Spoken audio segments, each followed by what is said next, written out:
Boa noite, irmãos, a paz do Senhor. Hoje nós vamos continuar estudando o livro do profeta Zacarias, que é um livro bem difícil de interpretar, de entender. Zacarias que teve diversas visões, 8 visões na verdade, né? Na aula passada a gente falou sobre essas 8 visões, a gente fez um resumo, a gente falou sobre Zacarias, o tempo que ele profetizou. Agora a gente vai continuar fazendo o estudo. A gente parou no capítulo 6 e agora a gente vai ver o versículo 9 do capítulo 6, que é o trecho que fala sobre a coroação do sumo sacerdote Josué e a promessa para Zorobabel e sua descendência. Vamos só ler o capítulo 6, o verso 9, pelo menos o início, para a gente poder entender. A palavra do Senhor me foi dirigida nestes termos. Isto o profeta Zacarias falando. Faze uma coleta junto aos exilados, Eudai, Tobias e Idaías. Vai tu neste dia, vai à casa de Josias, filho de Sofonias, que chegaram da Babilônia. Tomarás a prata e o ouro, e farás uma coroa, e a colocarás na cabeça de Josué, filho de Josadaque, ou Josedeque, o sumo sacerdote. Ele dirás, assim diz o Senhor dos Exércitos, eis um homem cujo nome é Rebento. De onde ele está, alguma coisa germinará, e ele reconstruirá o templo do Senhor. Bom, a gente vê nesse texto aqui que essa honra que foi dada ao sumo sacerdote Josué, na verdade deveria ser para Zorobabel, né? Porque Zorobabel que era o governador. O sumo sacerdote, ele não tinha o costume de ser coroado, mas nessa época aqui, pós-cativeiro, o sacerdote, eles passaram a ser os governantes de Judá. Isso se estendeu até a época de Jesus. Então, os sacerdotes, como a gente comentou na aula passada, eles tinham essa posição, né, de nobreza, de liderança diante do povo. Por isso que o nome de Josué aparece em destaque aqui nesse texto, porque era uma época em que o sacerdote era o governante, o pós-cativeiro. E a promessa que é feita aqui para Josué é uma promessa de honra, mas a gente vê também que os amigos de Josué, esses outros homens, né, que estavam nessa casa aqui, que vieram do cativeiro, que voltaram também do cativeiro, provavelmente também eram sacerdotes, né? Josué era o sumo sacerdote, provavelmente esse Eudai, Tobias, Idaías, eles eram também sacerdotes, e eles foram responsáveis em fazer essa coroação. Isso foi um ato simbólico, né? Foi um ato simbólico para mostrar como o Senhor ele estava sendo agora favorável com Judá, estava sendo favorável com Jerusalém, né? O tempo do castigo já havia passado, então a gente vê que a maioria dos acontecimentos desse período aqui eram acontecimentos de bênção, mostra como Deus estava favorável ao seu povo novamente. E a gente vê como Deus é misericordioso. No verso 13 do capítulo 6, repara que Josué, o texto fala sobre Josué, né? Fala sobre Josué, desde o versículo 9. Mas no verso 13, ou melhor, vamos ler o verso 12, que no verso 12 tem uma promessa também. E lhe dirás, assim diz o Senhor dos Exércitos, eis um homem cujo nome é Rebento. Essa palavra rebento, a gente já comentou sobre isso, né? O rebento de Jessé, que aparece no livro de Isaías, de onde ele está, alguma coisa germinará, e ele reconstruirá o templo do Senhor. Então, a coroação foi para Josué, mas ao mesmo tempo Deus dá uma revelação aqui de que ele reconstruirá o templo do Senhor. Ele quem? O sumo sacerdote Josué, ele não reconstruiu o templo, né? Quem lançou o alicerce, quem foi encarregado da reconstrução foi Zorobabel. Mas o nome de Zorobabel, ele não aparece aqui no princípio. Este ele reconstruirá, provavelmente está se referindo a Cristo. Deus está dando uma revelação aqui ao sumo sacerdote, dizendo que quem vai reconstruir é este rebento, né? Este rebento que vai surgir, que vai aparecer. Provavelmente Josué achou que seria Zorobabel, né? A maioria das revelações de Deus que eram dadas aqui, muitas delas eram difíceis de entender, de interpretar. Muitas vezes, quando Deus falava aqui, ele estava se referindo a assuntos futuros, assuntos que ainda iriam acontecer. Então, muitas vezes, as pessoas que ouviam essas mensagens, elas ficavam sem compreender o que Deus estava querendo dizer, né? É como se tivesse oculto, como se não tivesse ainda, não fosse ainda o tempo para revelar o mistério. E a gente já sabe, né, porque a nós foi revelado. Ele reconstruirá o templo do Senhor. Essa promessa, ela tem duplo sentido, né? Ela tem duplo sentido. Primeiro, o templo de Jerusalém precisava ser reconstruído, né, porque estava destruído. Zorobabel seria o responsável. Mas, ao mesmo tempo, Deus está falando aqui também do templo espiritual, né, que é a igreja, que somos nós. Nós somos o templo do Senhor. Essa igreja, nesse templo, seria reconstruído por esse rebento que iria surgir. Então a gente vê aqui Deus já pregando o evangelho, né, para Josué, dizendo que futuramente um rebento viria, um rebento da raiz de Davi, da raiz de Jessé, ele viria e ele edificaria o templo. E também tem o sentido temporal, né, que o sentido aqui, que o templo, né, precisava também ser reconstruído, o templo de Jerusalém que estava destruído. E esse encargo ficou para Zorobabel, que é descendente de Jesus. No verso 14, a promessa ela se estende para todos aqueles que participam, para aqueles que participarem dessa reconstrução. Então, toda vez que alguém é encarregado de construir um templo, de fazer alguma obra para Deus, né, de fazer algo para Deus, todos aqueles que se envolvem nesse trabalho, seja o trabalho o menor que seja, o mais insignificante que seja, todos receberão galardão. Todos receberão galardão. A gente vê aqui que os homens que estavam na linha de frente desse trabalho era Josué e Zorobabel. Eles eram os homens principais, os que estavam na frente. Mas os outros aqui, no versículo 14, olha a promessa. E a coroa será para Eudai, Tobias, Idaías e para o filho de Sofonias. O que eu vejo aqui? Eu vejo que eles também estão participando dessa bênção, dessa recompensa, desse galardão que seria dado para Josué e para Zorobabel. Eles também receberiam desse galardão. Por quê? Porque eles estavam participando desse trabalho. Mesmo que seja uma função insignificante, como a gente viu aqui no verso 9, a função deles era só entregar os objetos, né, de ouro, de prata, para que a coroa fosse feita, fosse criada, né, fosse moldada, né, com esses objetos. Então a gente vê como Deus ele usa as pessoas, né, ele usa cada um na sua função, cada um no seu chamado, cada um no seu ministério, né, não importa se é aquela pessoa que abre a porta da igreja ou é aquele que prega a palavra, se todos fizerem com zelo, se todos fizerem com amor, todos receberão o mesmo galardão, né, e serão reconhecidos por Deus. É o que eu vi, né, que eu entendi, né, nesse capítulo 6, do verso 9 até o verso 14. Tá bom, irmãos? Continuando, no capítulo 7. O capítulo 7 fala sobre o jejum. Então o que acontece? O povo que havia sido levado para o cativeiro, os sacerdotes, eles ficaram jejuando, né? Durante esses 70 anos que eles ficaram lá, eles tinham um tempo determinado que eles faziam jejum. Eles faziam jejum para lembrar da destruição do templo de Jerusalém, né?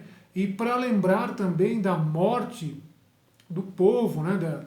daquelas coisas terríveis que aconteceram, né, durante o cativeiro. Então, enquanto o povo estava lá na Babilônia, os sacerdotes, o sumo sacerdote, os profetas e o povo, eles faziam jejum, né? Eles escolhiam lá um tempo e eles faziam jejum. E qual que era o tempo? Qual que era a época que eles faziam jejum? A gente vai encontrar aqui, vamos ler primeiro o capítulo 7, qual que é a questão aqui para a gente poder entender. No 4º ano do rei Dario, a palavra do Senhor foi dirigida a Zacarias, no 4º dia do 9º mês, o mês de Casleu, né, pelo calendário hebraico. E aí fala, na minha versão está assim, olha que interessante, Betel Sarazar, grande oficial do rei, e seus homens enviaram uma delegação para aplacar a face do Senhor. Em outras versões está Betel enviou Sarazar. Né? Então, parece que teve uma comitiva, né, da cidade de Betel, ou então uma pessoa chamada Betel Sarazar.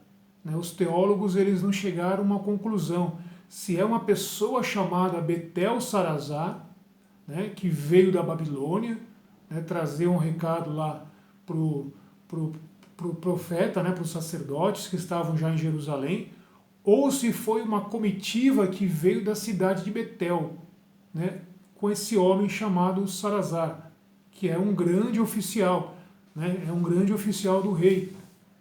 E eles vieram fazer o quê? Eles vieram perguntar se eles deveriam ainda continuar fazer esse jejum que eles faziam lá na Babilônia.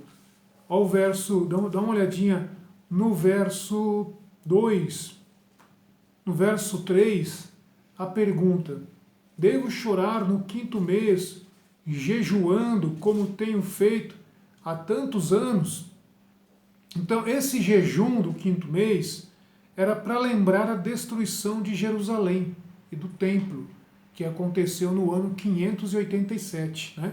Então, toda vez que chegava o 5º mês no calendário hebraico, eles separavam um tempo lá para fazer jejum, para lembrar que o templo foi destruído. Né? E depois que se começou a reconstruir, parece que perdeu o propósito de fazer o jejum. Poxa, eu estou jejuando porque o templo está destruído. Né? Foi o que essa comitiva ficou em dúvida, né? Ou esse Betel Sarazar, essa era a dúvida. Se o templo está sendo reconstruído, então fica estranho ainda continuar a fazer jejum por causa da destruição do templo. Aí eles vieram para fazer essa pergunta aos profetas que estavam lá em Judá. Né? E qual que foi a resposta? A gente vê aqui no verso 4, repara que Deus ele não deu uma resposta de acordo com a pergunta que foi feita, mas ele disse o seguinte: a palavra do Senhor dos Exércitos me foi dirigida nos seguintes termos: dize a todo o povo da terra e aos sacerdotes, quando jejuastes e gemestes no 5º e no 7º mês, né, que é o mês de julho, né, 5º mês era o mês de julho, e o 7º mês, o mês de setembro. Então, eles vão relembrar, porque foi justamente nessa época que o templo foi destruído. Né? Então, eles jejuavam para relembrar isso aí. Quando jejuastes e gemestes no 5º e no 7º mês, e isso durante 70 anos, então 70 anos eles praticavam esse jejum. Foi acaso por mim que vós jejuastes? Então Deus estava fazendo uma pergunta. Quando comeis e bebeis, não sois acaso vós que comeis e bebeis? Não são essas as palavras que o Senhor proclamou por intermédio dos antigos profetas, quando Jerusalém era habitada, estava tranquila, com as cidades ao seu redor, quando o Negueb e a planície ainda eram habitadas? A palavra do Senhor foi dirigida a Zacarias nestes termos: assim diz o Senhor dos Exércitos, fazei um julgamento verdadeiro. Olha o que Deus exige, olha o que é melhor do que jejuar. Fazei julgamento verdadeiro, praticai amor e a misericórdia, cada um com o seu irmão. Não oprimais a viúva e o órfão, o estrangeiro e o pobre. Não trameis o mal em vossos corações, um contra o outro. Então, parece que o jejum que eles estavam fazendo era um jejum religioso, né? Era um jejum, acabou virando ali um ritual, né? Deus ele diz que o mais importante não é o sacrifício, né? Assim como o profeta Samuel falou para Saul, né? Mais importa obedecer do que sacrificar, né? Então não que Deus está sendo contra o jejum, não é isso. Mas ele está dizendo o seguinte: não adianta você jejuar, mas você não praticar a justiça, você não amar, você não ter misericórdia, você não se compadecer das pessoas, né? Ele coloca a lista, sempre essas pessoas eram as pessoas que Deus colocava na prioridade da assistência, né? Que eram os órfãos, as viúvas e os estrangeiros, né? Então, pela lei também, a prioridade na hora de ajudar alguém, de ajudar o próximo, a prioridade eram esses três tipos de pessoas: órfão, a viúva e o estrangeiro. Então, provavelmente o povo não estava fazendo isso. O povo estava jejuando como se fosse algo religioso, como se fosse um ritual, né, para se lembrar, né, mas estava se esquecendo do que realmente importava.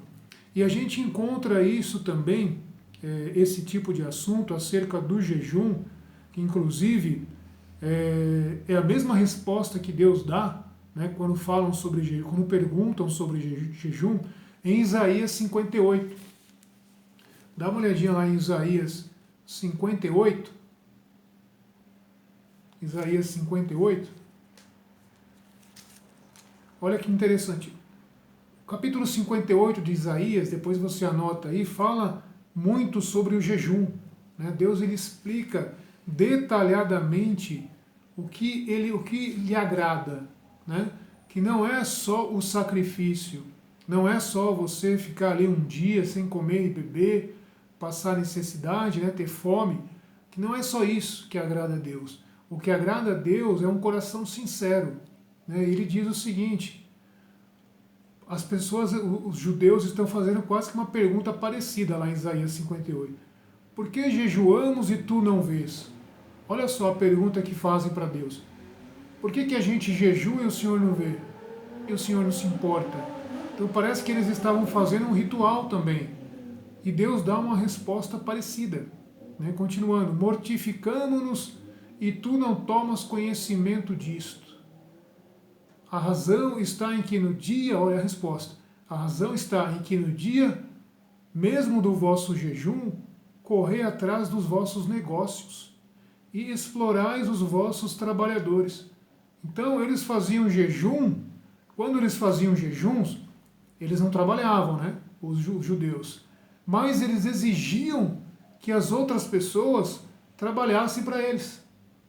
Eles não podiam trabalhar, porque estavam em jejum, estavam fracos, né, não tinham força. Mas exigiam que os outros coitados lá trabalhassem. Que jejum é esse? Né? E ainda com violência.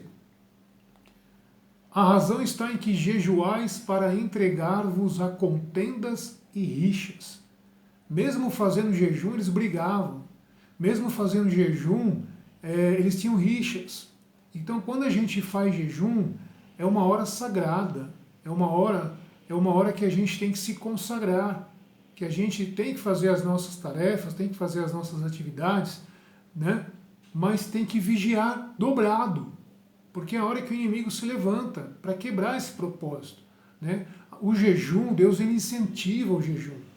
Jesus ele jejuava, os apóstolos eles jejuavam muito, né? Tanto que Jesus, quando os apóstolos estavam ali reunidos com ele, uma certa vez, os fariseus chegaram para Jesus e perguntaram: por que os seus discípulos não jejuam, como os fariseus, os saduceus? Foram fazer essa pergunta para Jesus. E aí Jesus falou: por acaso podem os convidados se entristecer enquanto o noivo está com eles? mas dias virão que o noivo será tirado, aí sim eles jejuarão. Então, quer dizer, Deus, ele não condena o jejum, pelo contrário, né, ele incentiva, mas um jejum que não seja fingido, um jejum que seja com sabedoria. Né? O verso 4, eu não vou ler todo o capítulo 58 de Isaías, porque tem bastante coisa, mas o verso 4 diz: a razão está em que jejuais para entregar-vos a contendas, para ferirdes com punho perverso. Não continueis a jejuar como agora, se quereis que a vossa voz seja ouvida nas alturas. Então repara que quando a pessoa faz um jejum, a voz dela é ouvida nas alturas, mas tem um porém, tem uma condição. Por acaso é este o jejum que escolhi? O dia em que o homem se mortifique? Quer dizer, Deus, ele não se alegra em ver você passando fome. Né? Deus não se alegra, assim como o pai não se alegra de ver o filho passando fome. Né? Ele sabe que você está fazendo aquilo ali porque você quer chamar a atenção dele. É uma greve de fome que você quer chamar a atenção de Deus. Né? Deus olha o seu coração e ele aceita, porque ele vê sinceridade. Né? Mas ele dá algumas condições para que isso seja aceito. Por acaso não é este o jejum que escolhi? Inclinar a cabeça como junco e se fazer a cama sobre pano de saco e cinza? Acaso é esse que chamais jejum e dia agradável ao Senhor? Quer dizer, Deus não se agrada quando a gente está padecendo no jejum. Né? Ele não se agrada, mas ele vê que é um ato que a gente está fazendo para chamar atenção. E depois ele continua: por acaso não consiste nisto o jejum que escolhi? Em romper os grilhões da iniquidade? Ou seja, parar de pecar? O que é grilhões? É corrente, né? Aquilo que te prende. Então você tem que romper. Né? Já pensou você jejuar, mas você está em pecado? Né? Deus ele não vai ouvir. Soltar as ataduras do jugo e pôr em liberdade os oprimidos e despedaçar todo o jugo?